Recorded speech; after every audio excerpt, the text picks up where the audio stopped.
Can you imagine a world where we're all represented by a font? Wonder which one I would be. Too straight.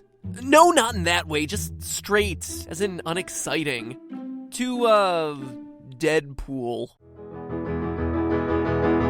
Broadway! Now that's the one! Now that's the one!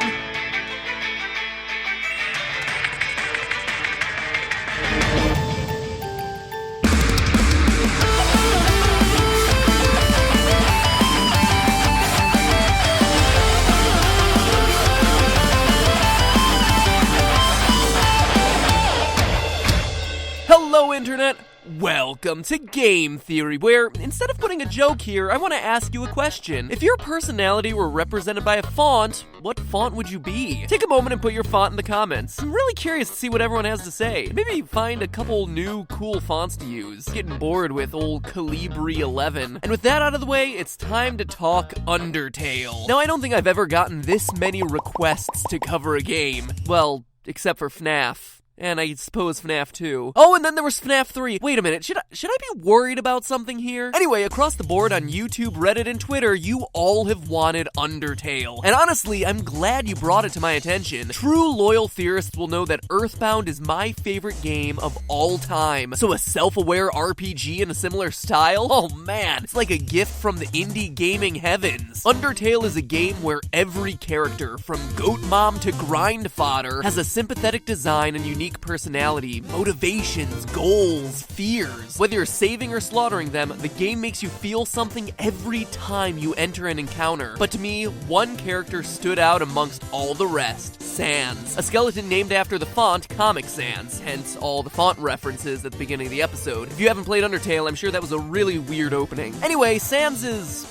well, there's a lot of mystery around this guy. And before we get into it, let me put up a very special spoiler warning. Undertale is a game best experienced blind. So if you haven't played it, pause the video and come back after you've finished. I promise you won't regret it. Alright, so everyone out of the pool and ready for the adult swim? Good, because I'm feeling pretty determined to get to the bottom of Sans' mystery. So just to recap for those of you who haven't played the game and ignored the spoiler warning or just need a refresher, Sans is one of the two skeletal brothers who appear in the game. His partner is Papyrus, a loud, goofy trap lover also named after a font. But in the world of Undertale, their origins are a big question mark. All that we really know is what's given to us by a shopkeeper in Snowden, who explains that Sans and Papyrus, quote, just showed up one day and asserted themselves. Weird, right? What's more is that, while Papyrus is just kinda the goofy sidekick, Sans is much more complex. Sure, he likes fart jokes, but he's also incredibly powerful and deadly serious. Not only is his boss battle the hardest in the game, he's one of the only characters to have knowledge and power over space and time. He often takes shortcuts around the world through ridiculous routes, even walking through walls. He also acknowledges that he's only one of infinite versions of himself, making self-aware commentary of the various timelines that you've played through in the game. He can even count the number of times he's killed you.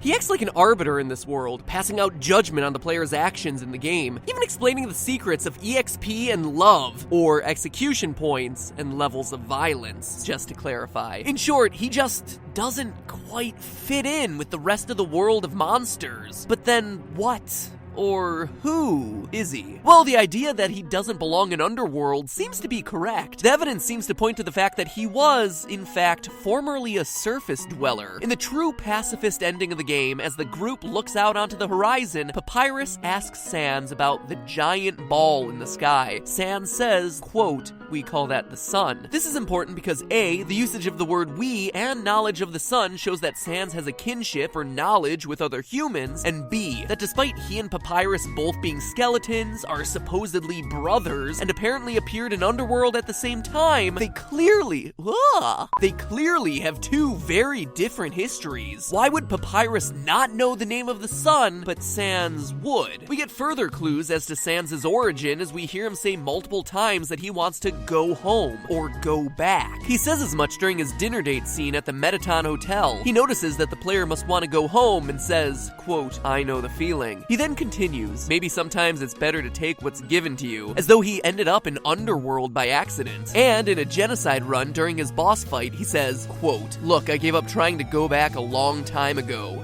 end quote. And before you say he means going back to the surface world, that's clearly not the full story. His very next line of dialogue is, and getting to the surface doesn't really appeal anymore either. Key word here is either. Yes, he seems to hail from the surface and wants to go back, but based on his dialogue, he no longer considers it his home. It's as though the surface world he once knew is gone, as though he's from a different time. It's pretty intriguing. So we're left with a being that appeared out of nowhere, presumably from the human surface, but from a different time period, who seemingly has the power to teleport. That's a lot of questions and not a lot of answers. But here's where things get really interesting. Sans has a hidden workshop that takes a fair amount of searching to find. You could say it takes a lot of determination to unlock. Anyway, obligatory determination references aside, as you start to look for this Easter egg, Sans gives you a key to his room with the words, "It's time you learn the truth." After some searching, you find the workshop, which contains items that leave even more questions. A photo album featuring Sans and a bunch of smiling people you don't recognize, a badge, blueprints with illegible handwriting, and a broken machine hidden behind a curtain. In the latest update, one more detail was added, a hand-drawn picture of 3 smiling faces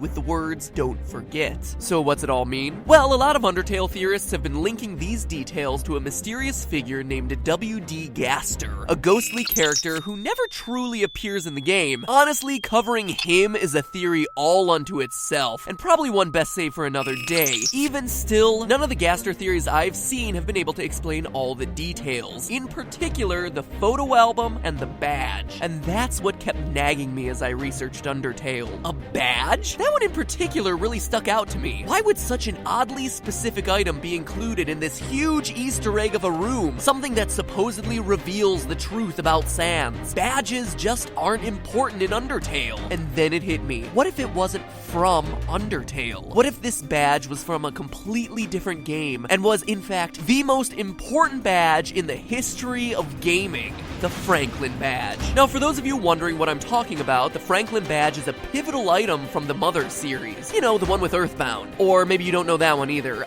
You know, the one that Ness from Super Smash Bros. Yeah, well, Ness is from Earthbound, and Earthbound is the second part in this larger Mother trilogy. Alright? Good. Anyway, the Franklin badge is a really important part of that series. It gets its start in the very first game and carries through the whole trilogy, saving your life multiple times in the process. It's so important that Nintendo has made it a staple item in the Smash Bros. Series. So I asked myself, what if the badge in Sans' drawer was that exact badge? Well, first off, it'd make Undertale connected to my favorite game, thereby making it even cooler. But that's still a pretty big logical leap. I needed more. And let me tell you, as I started looking, more and more pieces started to fit into place. At the end of Earthbound, you're given a photo album covering your adventures throughout the game. To me, it's one of the best, most satisfying endings in gaming to look back on your journey in picture form. And what does Sans happen to have in his other drawer? A photo album filled with pictures of Sans with people you don't recognize. Of course, you don't know them. They're not characters present in Undertale. And note the word that's used here. People you don't recognize, not underworld monsters. So that's 2 items oddly linked to the Mother series, but then how do the blueprints and broken machine fit in? Well, in the final stretch of Earthbound, Ness and his 3 friends must travel to the past in order to have their final battle against the evil alien Gygus. To do that, Dr. Donuts, remember him by the way, he's gonna be important later, with the help of the science geniuses Apple Kid and Mr. Saturn, create what's known as the Phase Distorter, a machine that allows people to travel through time and space. Except, it comes with a cost. It can't transport organic material. As a result, the young heroes must put their souls into robotic bodies to use the machine and thus save the world. I played this game back in 1997, and I'm not ashamed to admit that when I first saw this scene, I cried. It's devastating. Dr.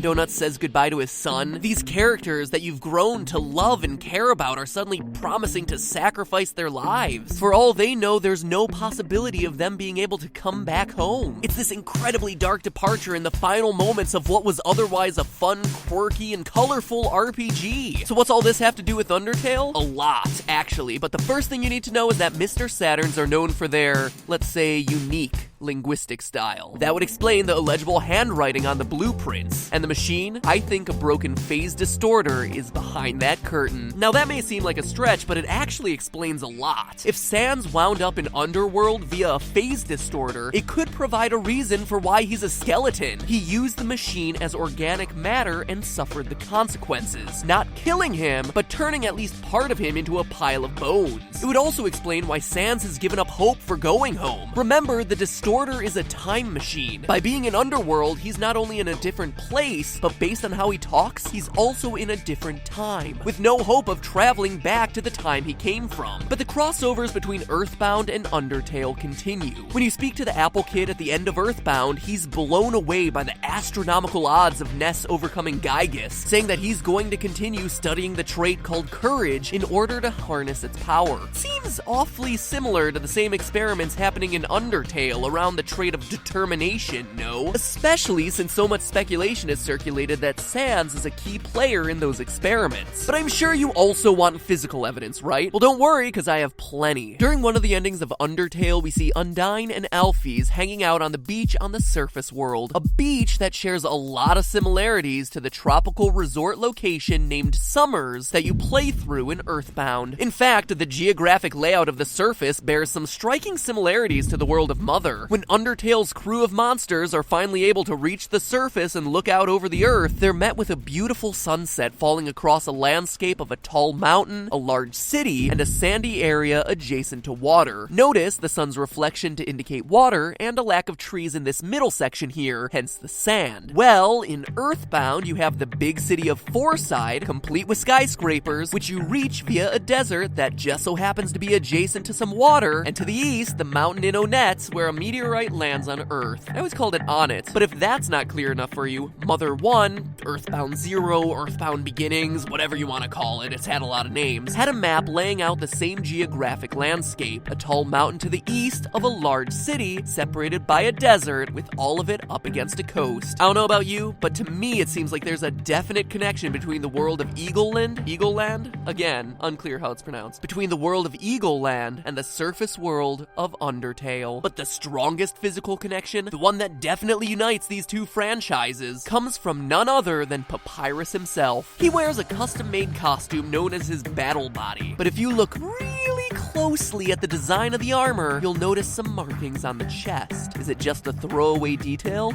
Oh no! That right there is an exact match to the ones that appear on the chests of Starman, the most iconic enemy of Earthbound. And look at the way he stands. I always thought it was awkward until I looked at the two characters side by side. Papyrus's curved arm and hand is a direct match to the curved arms of the Starman in the Mother series. In short, we have some incredibly strong proof that the Earthbound universe is somehow connected to the Undertale world, which brings us back to our initial question: who is Sans? Well, what if we took it one final step and said that Sans happened to be Ness from Earthbound, sent through the phase distorter during a test of courage, carrying the Franklin badge and his photo album in his trusty backpack. Not only do all the items in the workshop suddenly fit, but so does Sans's behavior. Remember, Sans can seemingly teleport, and Ness just so happens to have the PSI ability to teleport. Now look at the way Sans always stands, hands in his pockets, directly facing the camera. It's a very similar stance to how Ness is depicted standing in most marketing for the game. It even explains why Sans bleeds when you finally hit him. He is, or at least was, a human. Oh, and finally, Sans is only one letter removed from being an anagram for Ness. That's just a fun one. I thought it was worth mentioning. But if there was any doubt, we have to look no further than the creator's previous work. Toby Fox, the man behind Undertale, had previously worked on a Halloween hack for Earthbound. But this just wasn't a simple reskin. The Halloween hack tells the tale of Dr. Andonuts after the events of Earthbound. Remember, I pointed him out? He's the one who made the phase distorter. In Toby Fox's version of the story, we see that after Gygus' defeat, the souls of the kids never return home. Instead, by going to the past to defeat Gygus, they create a new timeline that they're stuck in. As a result, Jeff never reunites with his father, Dr. Andonuts. And Dr. Andonuts goes crazy with guilt because he's the one responsible for creating the time machine and extracting the souls of his son and his son's friends to send them back to what he assumes was their death. In his mind, he killed 4 kids. And in Toby Fox's game, he's lost his mind trying to deal with that guilt. I'm telling you, this hack is dark. But that said, you see a lot of Undertale in this game. The appearance of amalgamates, the first use of the awesome song Megalovania, the prototypes for Flowey, and the theme of having the choice to be non-violent in an RPG, sparing your enemies. But then why's all this matter to the theory? Well, remember, in Toby Fox's version of the story, the kids don't come back. They're stuck in the past with no hopes of getting home, just like Sans. And in the hack, one character is oddly missing, with no explanation as to why. Ness. Presumably in this timeline, his soul is in a different place than his 3 friends. Which brings us back to Undertale. 3 faces with "Don't Forget" written on it. It's Ness trying to remember his 3 friends. In short, Undertale is a continuation of Toby's version of Earthbound, with Ness never being able to get home, adopting the name Sans, and accompanied by Papyrus, a former Starman, an alien force able to speak English and still equipped with his armor and signature posture, but without any knowledge of earthly things, like the sun. The pieces all just seem to fit. And all we need is an appearance from Pokey/Porky, and we've got ourselves a true sequel. But hey, that's just a theory. A game theory. Thanks for watching. Now go forth with that knowledge and try to tell me who Gaster is. Don't worry, I'll be looking too. I have a few more Undertale theories in the works, as well as a deadlock, and then there's Goomba with another culture shock on the game, so if you're into the franchise, make sure you subscribe to get notified of those videos as they come out over the next few weeks. And hey, if you're interested in learning more about the Earthbound Halloween hack and its role as a precursor to Undertale, we're currently playing through it live. Our next session is Wednesday at 4:00 p.m. Pacific time, right here on this channel. So check it out, it's super creepy, but also super fascinating to see the inner workings of Toby Fox's mind. And if you want to catch up with what you've missed, boom, here's a link. I think that this clip really sums it up best. Hell yes, Mexicans! Or if you want to learn more about my favorite game, Earthbound, click right here. It's an old theory I did about the true meaning of the game, with an emphasis on old. So go back and laugh at how bad my editing and voiceover was. It's pretty funny to look back. But honestly, the message about the beauty of Earthbound is just as relevant as ever. Hopefully, by you guys watching this episode and maybe clicking over to watch that episode, I can share with you my all-time favorite game, and quite honestly, one of the best games ever created. But now, if you'll excuse me, I've got to go track some human migratory patterns across Southeastern Asia. So I'll see you guys next week.